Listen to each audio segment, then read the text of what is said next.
मैं निहाल दिल्ली का रहने वाला और पहाड़ मुझे उतना ही फैसिनेट करता है जितना किसी को उसका पहला प्यार।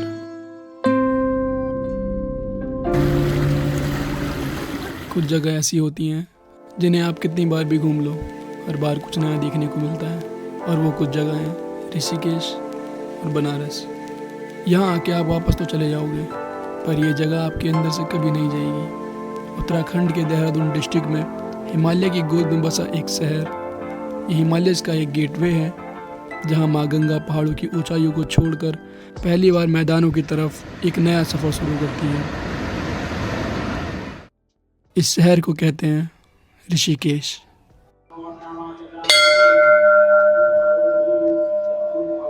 और लोग इसे वर्ल्ड योगा कैपिटल के नाम से भी जानते हैं। दुनिया भर से लोग यहाँ आते हैं सिर्फ घूमने के लिए नहीं बल्कि खुद को ढूंढने के लिए।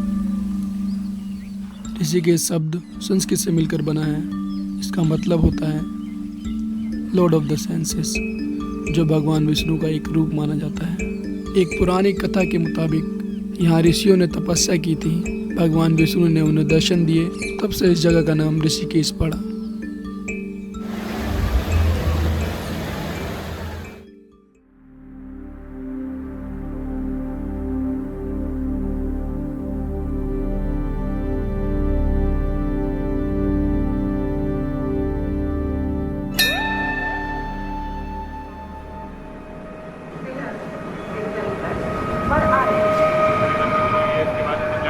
हेलो एवरीवन, अभी है हम गाजियाबाद रेलवे स्टेशन पे और आज हम जाने वाले हैं ऋषिकेश।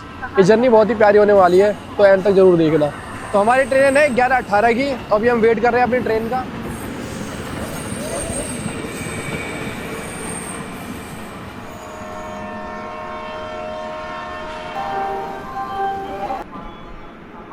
ट्रेन आ गई है हमारी, बैठ गए हम सीट पे और मिलते हैं आपको मॉर्निंग में।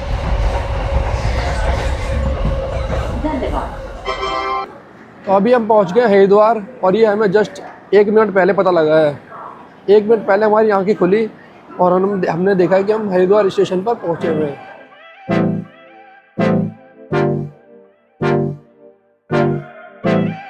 हल्की हल्की बूंदें आ रही हैं और हम अभी जा रहे हैं बस स्टैंड, आ ही गए हैं। अब यहाँ से लेंगे बस और फिर निकलेंगे हम ऋषिकेश के लिए। बारिश बढ़ रही है।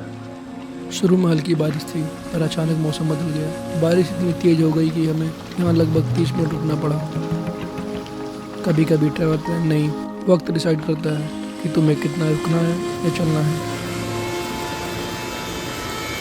तभी हम वापस आ गए हैं रेलवे स्टेशन ही, क्योंकि हमें बस नहीं मिल रही थी और हमने ट्रेन चेक करी तो हमें ट्रेन मिल गई है एक, जो कि है 7 बजे की। तो हम इससे ही जाएंगे वापस ऋषिकेश, हरिद्वार से ऋषिकेश, इसलिए हम वापस आ गए थे। हम वापस स्टेशन आ गए और इस बार किस्मत साथ थी, हमें ट्रेन मिल गई। और कुछ ऐसा था हमारा ट्रेन का सफ़र, या हम कहें पहाड़ों वाले ट्रेन का सफ़र।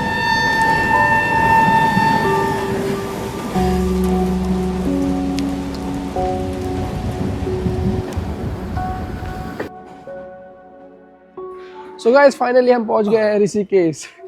तो ऋषिकेश का रेलवे स्टेशन इतना प्यारा बना रखा है ना, अभी दिखाता हूँ आपको। Been through a lot of pain. Some things are not the same as they were a year ago, but all will be okay. I move on each and every day. Rishikesh railway station से हमने एक auto लिया और सीधा अपने room तक पहुंच गए। रूम बहुत मिनिमल है और वैसे ही प्राइस भी है। आपको 200 रुपये देने पड़ेंगे इसके 24 घंटे के रूम के, और 500 रुपये आपको डिपॉजिट करना पड़ेगा, जो कि आपको रिटर्न हो जाएगा जब आप वापस जाओगे। तो इसलिए हमने ये वाला चूज़ करा, आंध्र आश्रम। थोड़ा रेस्ट करने के बाद हम रूम से निकले और अपनी आइटिनरी के हिसाब से सबसे पहले गए त्र्यंबकेश्वर मंदिर। मैप लगा लिया हमने। ऋषिकेश को एक्सप्लोर करने के लिए हमारे पास 2 दिन थे, तो हमने सोचा क्यों ना इस शहर को थोड़ा पैदल महसूस किया जाए। ये लक्ष्मण झूला जो बंद हो गया है, और ये है बजरंग सेतु। यह है बजरंग सेतु जो अभी कंस्ट्रक्शन में है। इसके ऊपर एक नया व्यू पॉइंट भी बन रहा है जहाँ से गंगा का वाइड ओपन व्यू दिखता है यहाँ ग्लास फ्लोर लग चुके हैं, लेकिन अभी ये एरिया कंप्लीट नहीं हुआ है, इसलिए फ़िलहाल एंट्री अलाउड नहीं है।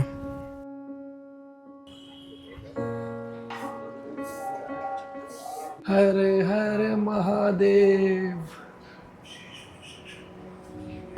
त्र्यंबकेश्वर मंदिर भगवान शिव को समर्पित है। माना जाता है कि यहाँ पे शिव जी ने तपस्या की थी और यहाँ पे ये इसके जो फ्लोर्स हैं वो 13 फ्लोर्स है, इसके नाम से प्रसिद्ध है। यह है त्र्यंबकेश्वर मंदिर, ऋषिकेश के एक आइकॉनिक स्पिरिचुअल लैंडमार्क लक्ष्मण झूला के पास स्थित ये 13 मंजिला मंदिर अपने यूनिक आर्किटेक्चर के लिए जाना जाता है। इस मंदिर का नाम भगवान शिव के त्रयंबक रूप पर पड़ा है, जिसका अर्थ होता है 3 आँखों वाले।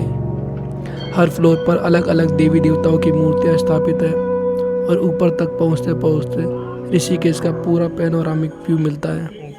ओम नमः पार्वती पते, हरे हरे महादेव।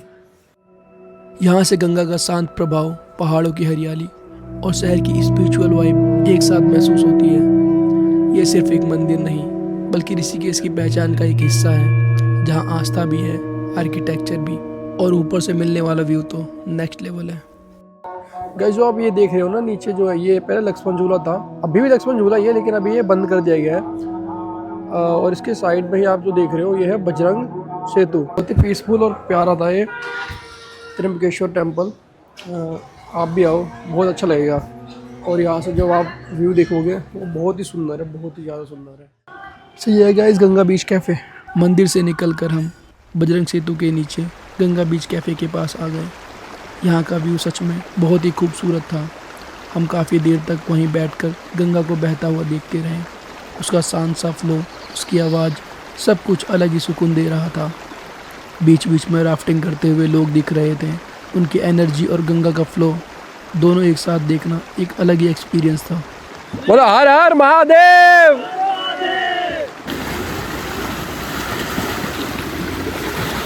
अभी हम वहाँ पे गए थे, अभी हम इधर से जाएंगे।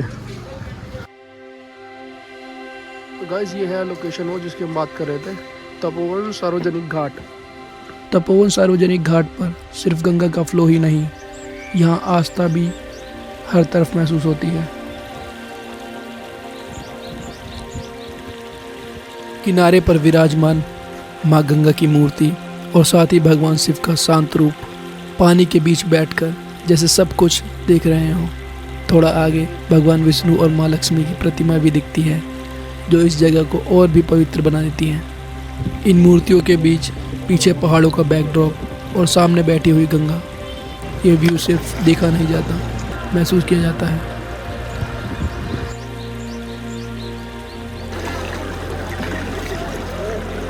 हम काफ़ी देर तक वहीं बैठे रहे, गंगा के ठंडे पानी को हाथ लगाया, थोड़ा सा अंदर तक गए और वही किनारे कुछ देर योगा भी किया।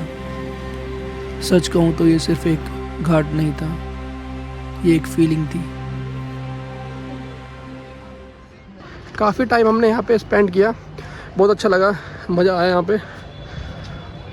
थक गया यार बिल्कुल, थोड़ा योगा भी किया, देखा होगा आपने। अभी हम चलते हैं गोवा बीच के पास। अब हम चल पड़े लिटिल गोवा बीच की तरफ। नाम सुन के थोड़ा अजीब लगता है, पर हाँ, ऋषिकेश में एक लिटिल गोवा बीच भी है।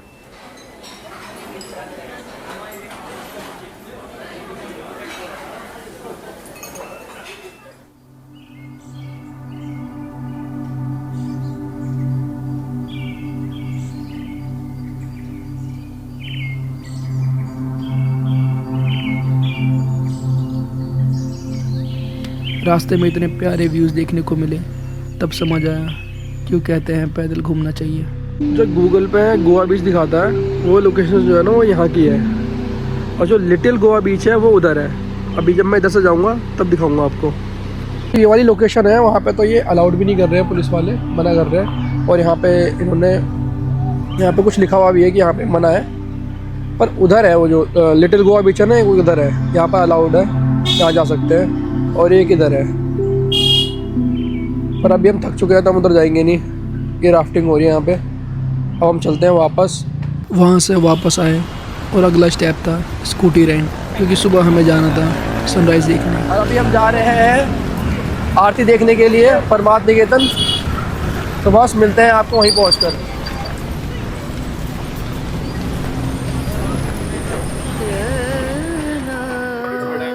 बड़े ही बेकार मन से कहना पड़ रहा है कि हम आरती में नहीं आ पाए।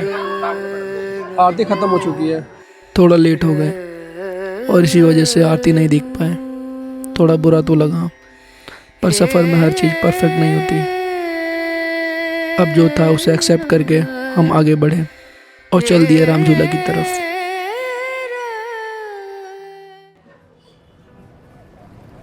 तो ये है गाइस राम झूला, और ये झूला बहुत ही पुराना है, मतलब आप इसकी कंडीशन से भी देख सकते हो। राम झूला ऋषिकेश का एक और आइकॉनिक सस्पेंशन ब्रिज। इसे 1986 में बनवाया गया था ताकि लोग गंगा के दोनों किनारों के बीच आसानी से आ जा सकें।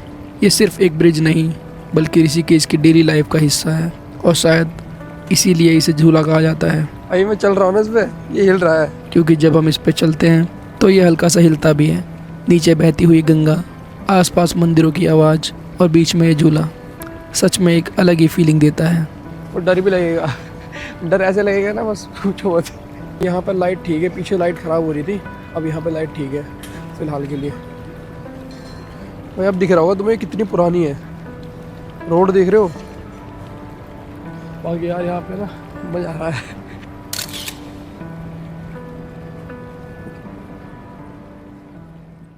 ओम नमः पार्वती पते हर हर महादेव।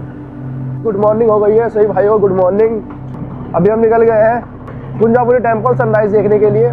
सुबह होने से पहले ही हम निकल पड़े कुंजापुरी की तरफ। चारों तरफ गहरा अंधेरा, ऊपर आसमान में टिमटिमाते तारे और सामने वो पहाड़ी रास्ते जो हर मोड़ पे एक नया एडवेंचर दे रहे थे। ये कुछ सीढ़ियाँ हैं 300 करीब, ऐसी सीढ़ी चढ़ के जानी है हमें। और फिर हम पहुंच गए अपने व्यू पॉइंट पर, और जो नज़ारा सामने था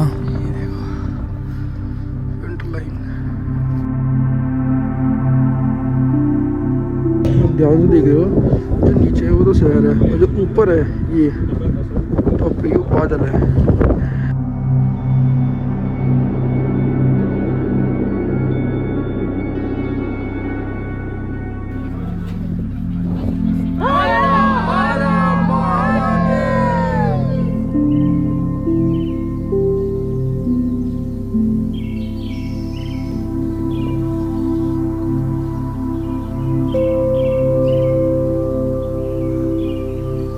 ये माँ दुर्गा को समर्पित एक पवित्र मंदिर है। माना जाता है कि यही वो स्थल है जहाँ माँ सती का ऊपर का अंग गिरा था। इसी वजह से कुंजापुरी को एक महत्वपूर्ण शक्तिपीठ के रूप में माना जाता है। हम अंदर से नहीं दिखा सकते आपको क्योंकि वो अलाउड नहीं होता। बाकी ये है व्यू।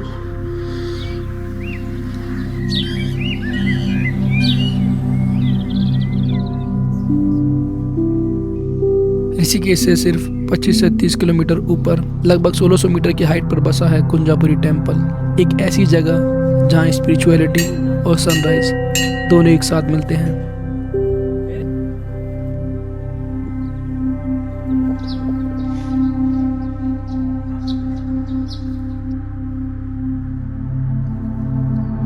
मंजिल क्या होती है ये यहाँ आगे समझ आता है, क्योंकि ये व्यू आंखों को सुकून और दिल भर देता है।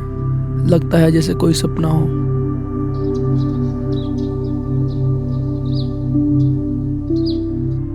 बाकी तो मज़ा आ रहा है क्योंकि व्यू बहुत अच्छा है, तो मज़ा तो आएगा ही। चलिए भाई सुरजीत भाई, चलो आ जाओ फिर चलते हैं नीचे अगली जगह। बहुत प्यारा है भाई टेम्पल, बहुत प्यारा है। व्यू तो बहुत ही ज़्यादा प्यारा है।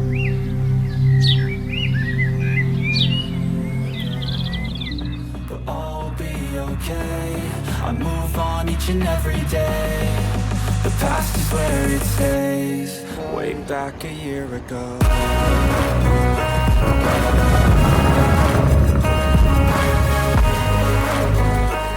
हम रुकते हैं एक बहुत ही प्यारी सी जगह पर, पहाड़ों वाली गरम गरम मैगी और कड़क चाय ट्राई करने के लिए। और सामने जो व्यू है ना, सुंदर, ठंडी हवा, हाथ में चाय और पहाड़ों का सुकून।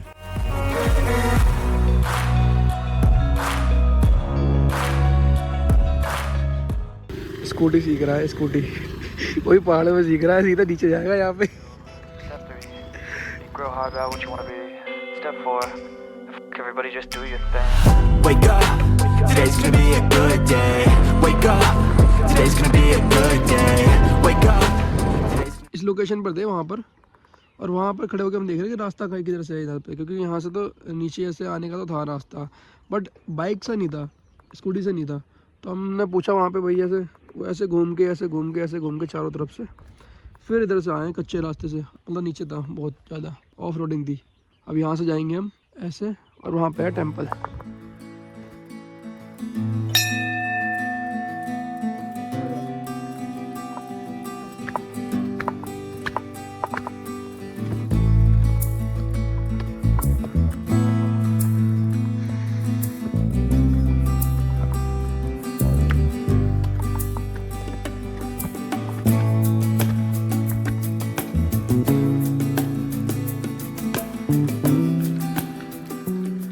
यहाँ पे ना टूरिस्ट बहुत ही कम आते हैं, क्योंकि मुझे तो लगता है ये बहुत ऊपर भी है, इसकी वजह से शायद कम आते होंगे। हाँ, बहुत ही कम लोगों को पता है इसके बारे में। तो आप अगर सोच रहे हो, प्लान बना रहे हो ऋषिकेश आने का, तो यहाँ ज़रूर आना। लोकल लोगों का मानना है माँ यहीं से गांव और आसपास के इलाकों की रक्षा करती हैं। ये मंदिर बहुत ही पुराना है, ये टूरिस्ट स्पॉट नहीं, आस्था का घर है। यहाँ कोई दिखावा नहीं, सिर्फ सच्चा विश्वास है। पहाड़ों की ठंडी हवा और इस छोटे से मंदिर में एक अजीब सा सुकून महसूस होता है, जैसे माँ खुद यहीं हो। कितना बढ़िया बनाया हुआ है ना, तो प्यारा लग रहा है।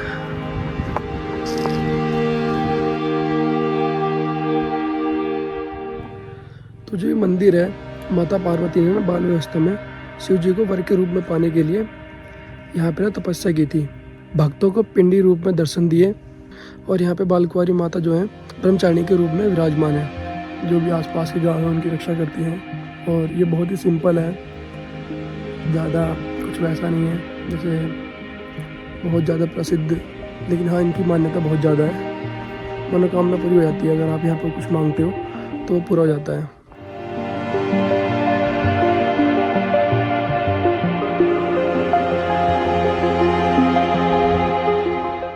तो माता रानी के भी दर्शन बहुत प्यारे हो गए हैं। अब हमने सोचा कि यहाँ से नीलकंठ पास में, ये 5 किलोमीटर है, तो नीलकंठ चलते हैं, नीलकंठ घूम के उसके बाद आगे निकलेंगे।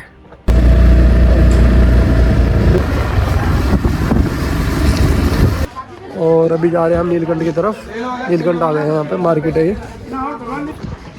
कह रहे हैं यहाँ से 200 मीटर जाना पड़ेगा अभी पैदल पैदल। ऋषिकेश सिर्फ गंगा घाट्स और आश्रम तक ही सीमित नहीं है। यहाँ से कुछ दूर पहाड़ों के बीच एक और पवित्र स्थान स्थित है, नीलकंठ महादेव। पुरानी कथाओं के अनुसार समुद्र मंथन के समय जब हलाहल विष प्रकट हुआ, तब सृष्टि की रक्षा के लिए भगवान शिव ने उस विष को ग्रहण किया और उसे अपने कंठ में धारण कर लिया। इसी वजह से उनका कंठ नीला हो गया और तब से उन्हें नीलकंठ के नाम से जाना जाता है। सावन के पवित्र महीने में हजारों कांवड़िया यहाँ आकर अपना जल अर्पित करते हैं और पूरा वातावरण भक्ति और श्रद्धा से भर उठता है। हो गए जी, हमारे भी दर्शन हो गए हैं नीलकंठ महाराज जी के, बहुत प्यारे। सिद्ध बलि हनुमान जी का मंदिर है इधर, और यहाँ पे भैरव जी का मंदिर है। ऐसा कहा जाता है अगर आप महादेव जी के मंदिर आए हो तो आपको भैरवनाथ मंदिर ज़रूर जाना चाहिए। तो आप भी कभी आएँ तो ज़रूर जाना। जैसे मंदिर आप वो देख रहे थे वहाँ पर था नीचे, तो ऊपर आप देखोगे वहाँ पर भैरव जी का मंदिर वहाँ पर ही है, पास में ही है।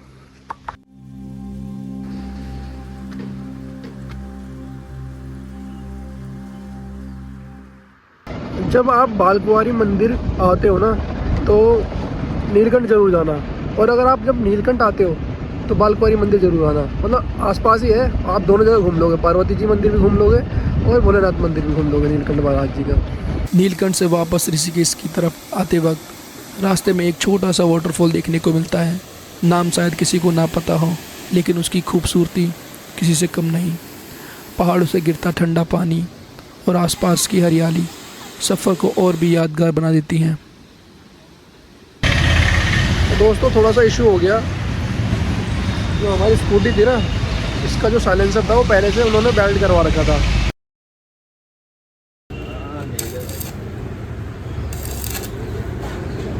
आज फिर हम थोड़ा लेट हो गए, पर शायद ऊपर वाले को यही मंजूर था, क्योंकि आखिरकार हमें गंगा आरती का वो दिव्य अनुभव मिल ही गया। शाम होते ही जब सूरज धीरे धीरे पहाड़ों के पीछे छुपने लगता है, तब गंगा के किनारे दीपक की रोशनी और मंत्रों की ध्वनि से पूरा माहौल पवित्र हो जाता है। वेद मंत्रों का उच्चारण, भजन की मधुर आवाज़ और एक शांत उठे हुए दीप, ये सब मिलकर एक ऐसी स्पिरिचुअल वाइब क्रिएट करते हैं।